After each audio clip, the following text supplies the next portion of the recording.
یو وخت چې هیڅوک نه و، تنها په یو خونه یو کوټه کې کښېنه، جاینماز هوار که او الله ته په سجده باندې پرېوځه.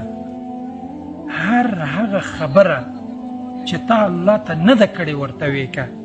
هر هغه خبره چې تی طبیب ته کوې، هر هغه خبره چې تی بل ملګري ته کوې، نږدې ملګري ته کوې، هر هغه خبره چې تی داسې یو چا ته کوې چې ستا زړه خالي شي، هغه ټولې خبرې راټولې که، الله ته یې وکړه. له الله نه یې وغواړه، الله ته ووایه یا الله ناروغه یم، یا الله غمجن یم، یا الله زړه تنګه یم، یا الله دا ټول مشکلات ورته ووایه. تر هغه پورې مه راجګېږه تر څو چې زړه مکمل نه یې خالي کړی. باور وکړه، رسول الله صلی الله علیه وسلم فرمایي، وایي بنده لپاره تر ټولو بهترین وخت د دعا سجده ده. الله په قرآن کریم